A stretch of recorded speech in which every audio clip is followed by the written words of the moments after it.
Hi, నేను మీ anchor హరిత. దేశంలో సెకండ్ వేవ్ ఎన్నో వేల మంది ప్రాణాల్ని బలి తీసుకుంది. ఎన్నో వేల కుటుంబాలని విచ్ఛిన్నం చేసింది.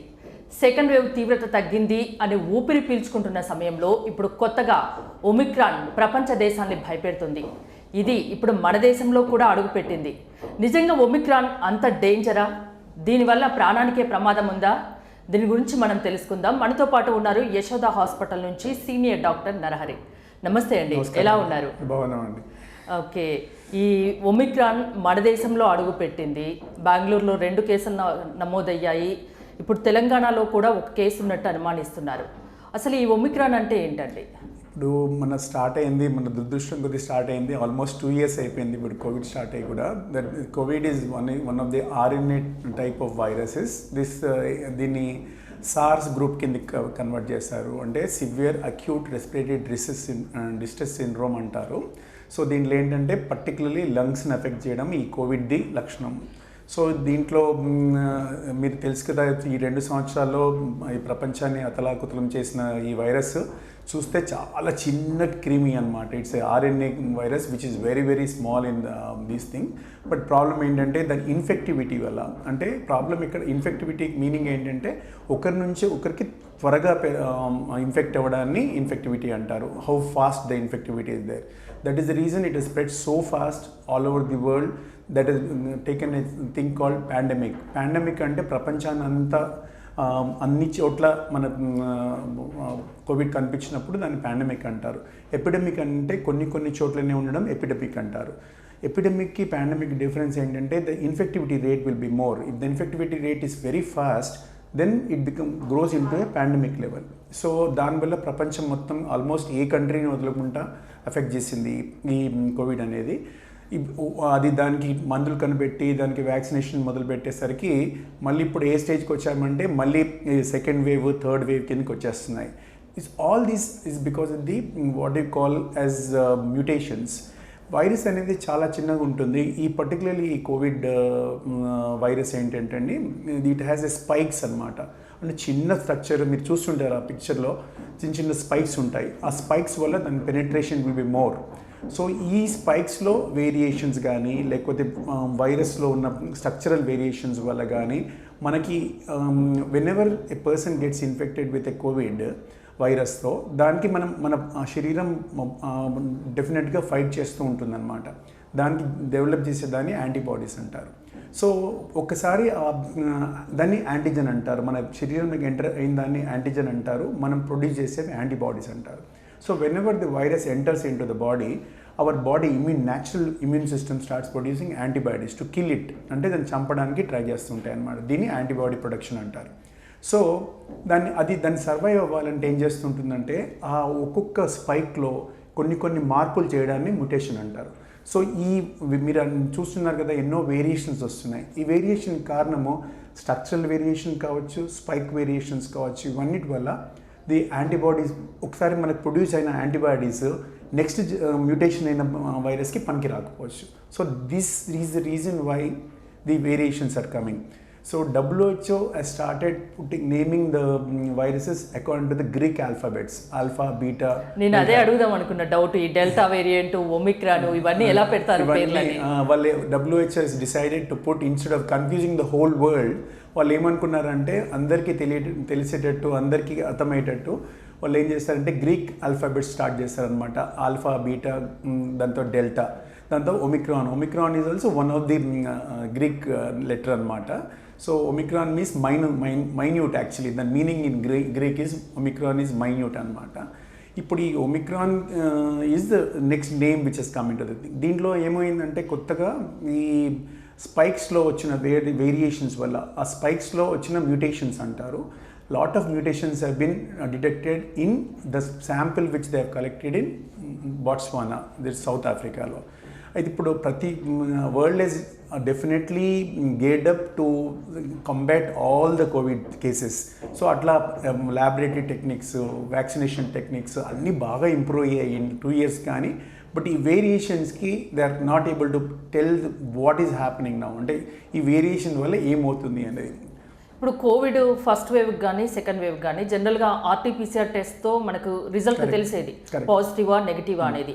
ఈ పర్టికులర్గా ఈ ఒమిక్రాన్ కనుగొనాలంటే ఇంకా వేరే టెస్ట్ ఉందా, దీంతో తెలిసిపోతుంది? ఇప్పుడు జరుగుతున్న థింగ్ అదేనండి, దట్ తర్జన భజన జరుగుతుందంతా దానివల్లనే అనమాట. ఏమవుతుందంటే కొన్ని టెస్ట్లు ఆర్టీపీసీఆర్ ఏం చేస్తుందంటే ఇట్ విల్ గివ్ ద అవి కరోనా వైరస్ కనుక మన బాడీలో ఇన్ఫెక్ట్ అవుతే దాని యాంటీబాడీస్ కనుక్కోవడానికి, దాని తర్వాత అది ఒకసారి ఇన్ఫెక్ట్ అయిందా లేదా తెలిసిపోతుంది అనమాట, the whole thing.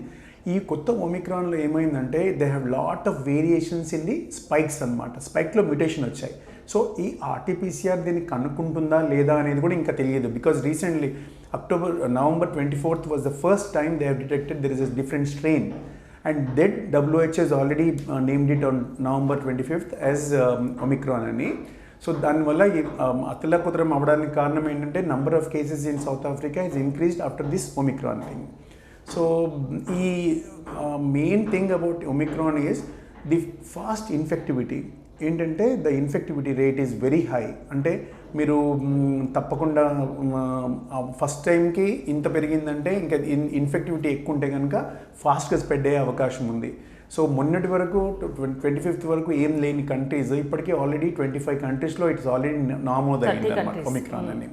So the thing which at least we know at present moment Omicron గురించి ఏంటంటే it has a very fast infectivity rate. So ఒక మనిషి నుంచి ఇంకొక మనిషికి స్ప్రెడ్ అయ్యే ఇన్ఫెక్టివిటీ రేటు చాలా ఫాస్ట్గా ఉందని తెలుస్తోంది. బట్ లక్కీగా symptoms when compare to 1 and 2 the symptoms are less అని ఇప్పటికైతే. Because nobody is died, nobody is having a severe symptoms. ఒమిక్రాన్తో ఇన్ఫెక్ట్ అయిన వాళ్ళు 4 ఉన్నారు అనుకోండి, 4 చనిపోవడం కానీ అట్లాంటిది ఏం జరగలేదు. సో ద మైల్డ్ సిమ్టమ్తో జరుగుతున్నాయి. How will the course will take, nobody can expect. Only thing is everybody research is going on, WHO వైరస్లో అన్ని దీని ఇన్ఫెక్టివిటీ ఎక్కువ ఉంది కాబట్టి మళ్ళీ డిజీజ్ కూడా ఎక్కువ ఉంటుందా అనేది మాత్రం తేల్చుకోలేకపోతున్నారు. అంటే డెల్టా వేరియంట్ కంటే ఈ ఒమిక్రాన్ వేరియంట్ చాలా ఎక్కువ రెట్లు స్ప్రెడ్ వేగంగా విస్తరిస్తుంది అంటున్నారు కదా. సో డెల్టా వేరియంట్లో ఎక్కువ కేసెస్ మనం చూసినాం, ఎక్కువ డెత్స్ కూడా చూసాం. దీనికి మనం జాగ్రత్త పడాల్సిన అవసరం ఉందండి. తప్పకుండా. అంటే సిమ్టమ్స్ అవి చాలా తక్కువగా ఉన్నాయి అంటున్నారు కదా. అంటే one thing clear about the statistics which we have at present moment through the WHO also is దీని ఇన్ఫెక్టివిటీ రేట్ ఎక్కువ ఉందని మాత్రం తెలుస్తోంది. బట్ దీని సివియారిటీ ఆఫ్ ద డిజీజ్ ఇంకెవరికి అంత సివియర్గా వచ్చి ప్రాణాలకు పోయింది ఏం కేసు రికార్డ్ కాలేదు. Because it's too early to say also. But infectivity there is no doubt the infectivity rate increase. So ఖచ్చితంగా మనము ఇన్ని సంవత్సరాల నుంచి 2 years నుంచి పాటిస్తున్న 3 బేసిక్ థింగ్స్ ఆర్ కంపల్సరీ అండి. సోషల్ డిస్టెన్సింగ్ ఒకటి, పుట్టింగ్ ఏ మాస్క్, ఖచ్చితంగా క్లియర్ కట్ మాస్క్ పెట్టుకోవడము, శానిటైజేషన్, చాలా 3కి 3 కూడా చాలా important. Because we are remember that COVID-19 is not at over. So it is always changing and coming back to human beings. దాన్ని ఎంతవరకు మనం ఆపగలుగుతాము, ఎంతవరకు దాన్ని స్టాప్ చేయగలుగుతాం అనేది మాత్రం ఇప్పటికి చెప్పలేము. సో సెకండ్ వేవ్ తర్వాత ఇప్పుడిప్పుడే జనాలు వాళ్ళ లైఫ్ వాళ్ళు బ్రతుకుతున్నారు. బయటకు వచ్చి చాలా మంది ఆర్థికంగా నష్టపోయారు, చాలా కంపెనీస్ నష్టపోయాయి. ఇప్పుడే ఊపిరి పీల్చుకుంటున్న టైంలో ఈ కొత్త వేరియంట్ ఒకటి వచ్చి పడింది. జనాల్లో అవేర్నెస్ చాలా మటుకు పెరిగింది. అంటే ఇప్పుడు కొంచెం లైట్ తీసుకున్నారు, మళ్ళీ కొత్త వేరియంట్ వచ్చింది. ఫస్ట్ డోస్ తీసుకున్నారు, సెకండ్ డోస్ తీసుకున్నారు.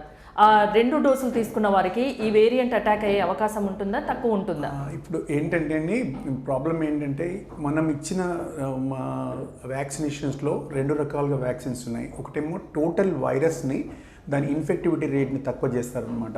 ద వ్యాక్సిన్స్ ఎట్లా వర్క్ చేస్తాయంటే ఒక ఇన్ఫెక్టివ్ వైరస్ని తీసుకొని దాన్ని ఒక 10 సార్లు దాన్ని కెమికల్గా దానిలో ట్రీట్ చేసి అది ఇన్ఫెక్టివిటీ లేకుండా చేసే విధంగా తయారు చేస్తారు.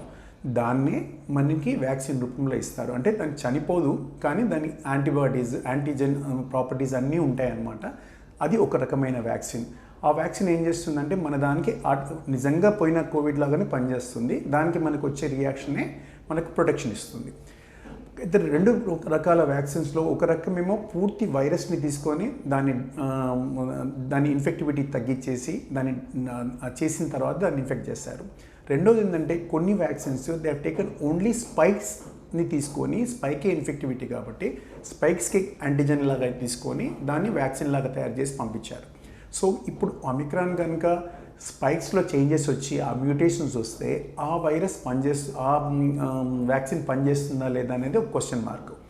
But one thing is very sure, without doubt people who have been vaccinated twice, 2 సార్లు వ్యాక్సిన్ చేసిన వాళ్ళకి తప్పకుండా severity of diseases definitely come down. There is no doubt about it.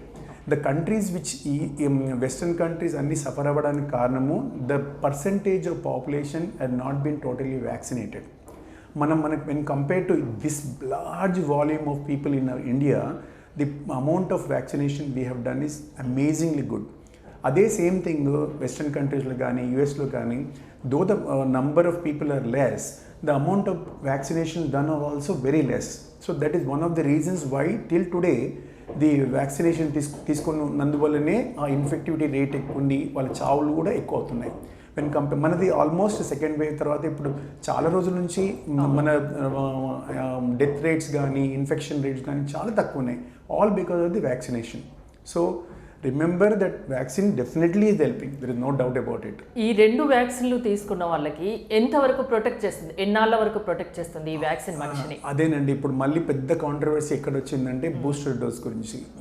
కొంతమంది ఏమంటున్నారంటే యాంటీబాడీస్, చెప్పాను కదా మీకు యాంటీబాడీస్ ఎలా ప్రొడ్యూస్ అవుతాయని. యాంటీజెన్ అనేది the structure which is entering in to the body is a foreign body, దాన్ని యాంటీజెన్ అంటారు. మనం దాని రియాక్షన్గా ప్రొడ్యూస్ చేసిందని యాంటీబాడీస్ అంటారు.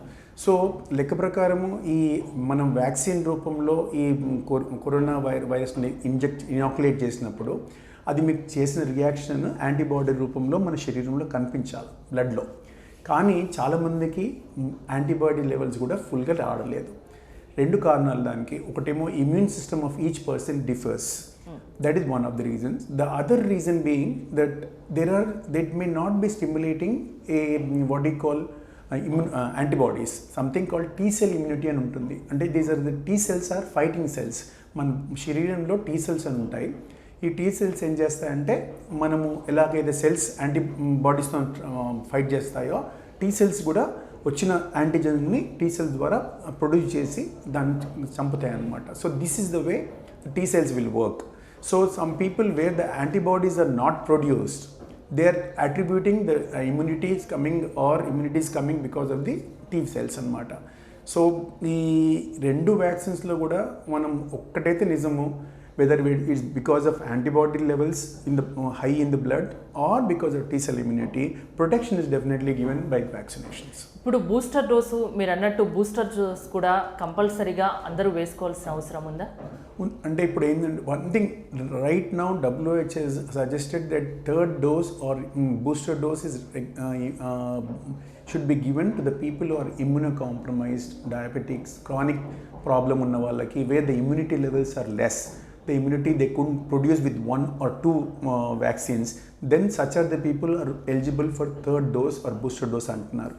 నార్మల్గా ఏమవుతుందంటే అండి, ఎనీ వ్యాక్సిన్ డిపిటీ ఉందనుకోండి, పోలియో వ్యాక్సిన్ ఉందనుకోండి, there are 2 types in it. One is suppose antibodies life long ఉండే యాంటీబాడీస్ కొన్ని ఉంటాయి, కొన్ని రోజుల తర్వాత 5 yearsకి హెపటైటిస్ ఉంటుంది, అది 5 yearsకి వేన్ అయిపోతుందని మళ్ళీ we have a booster after 5 years or 10 years.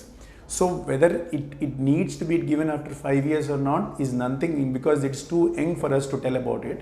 But definitely booster dose అవసరము when the antibodies comes down definitely ఉంది. ప్రస్తుతానికైతే WHO is not suggesting to go for a booster dose for each and every person except people who are immunocompromised.